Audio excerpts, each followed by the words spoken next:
दिन भर की तमाम तर ख़बरों के साथ मैं हूं अली हुसैन, और इस वीडियो में दिन भर क्या कुछ होता रहा, पाकिस्तानी सियासत हो या इंटरनेशनली क्या कुछ हो रहा है, इस पर हम करेंगे बात। तो सबसे पहले ईरान और अमेरिका के माबैन जो जारी जंग है वो मज़ीद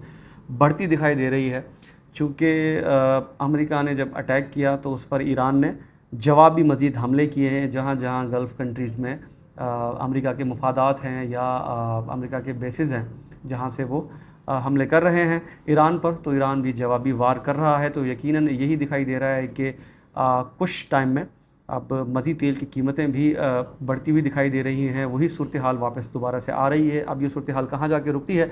तो इस पर साथ साथ बात करेंगे। और पाकिस्तानी सियासत में क्या कुछ चल रहा है, मौलाना फजल रहमान के हवाले से भी कुछ वज़रा इस वक्त प्रेस कॉन्फ्रेंस कर रहे हैं, ऐसा क्या बयान उन्होंने दिया है, उस पर भी हम करेंगे बात। उससे पहले थोड़ा सा हम एक खुलासा ले लेते हैं कि ईरान और अमेरिका के दरमियान बढ़ती हुई जंग और कशीदगी के बायस आलमी मंडियों में, जो कि पहले मैं आपको बता रहा था कि तेल की कीमतें जो हैं वो बढ़ चुकी हैं। और मंगल के रोज़ ही जो है वो कीमत जो है $85 फ़ी बैरल से तजावुज़ कर गई है यकीनन। और एक वक्त जब इनके दरमियान अभी एक ही माह कबल जब मुज़ाकरात नहीं हुए थे, वक्ती तौर पे जो मुज़ाकरात हुए हैं वो नहीं हुए थे, तब की बात मैं आपको बताऊं कि जो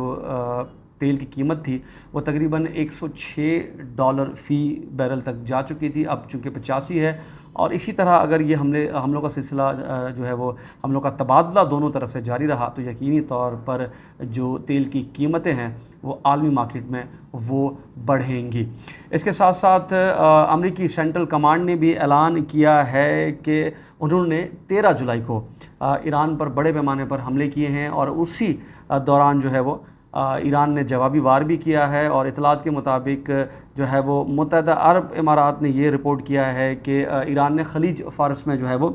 2 बहरी जहाज़ों पर हमला किया, जिसमें हमलों में एक इंडियन शहरी जो है वो जहाँ भाग हुए हैं, जबकि 8 अफराद ज़ख्मी हुए हैं। तो दिखाई इस वक्त ये दे रहा है आलमी, अगर हम अब बात करें सिचुएशन की, तो सबकी नज़रें इस वक्त ईरान और अमेरिका के माबैन जो जारी जंग है उसी के माबैन है। तो अभी थोड़ी देर पहले जो है वो भारत के यहाँ पर इस वक्त मौक़िफ़ आया है, और इंडिया के जो वज़ीर ख़ारजा हैं, चूँकि UAE में एक शहरी की हलाकत हुई है ईरान के हमले में खलीज फ़ारस में, तो उस पर उनका जो है वो बयान यही आया है कि आपने हरमज़ में ईरानी हमलों के नतीजे में जहाज़ के अमले समेत जो है वो एक इंडियन शहरी उनका हलाक हुआ है और 8 जो है वो ज़ख्मी हुए हैं। तो उनका ये कहना है कि 2 ऑयल टैंकर्स अल बहिया और मोम्बासा को रात के वक्त ओमान के साहिल के करीब ईरानी क्रूज़ मिज़ाइल से उसको निशाना बनाया गया। और तफसीलात के मुताबिक इन दोनों जहाज़ों पर मजमूई तौर पर 48 अफराद सवार थे, जिनमें से एक इंडियन शहरी जो है वो जहाँ भाग हुआ है, जबकि 8 जो है वो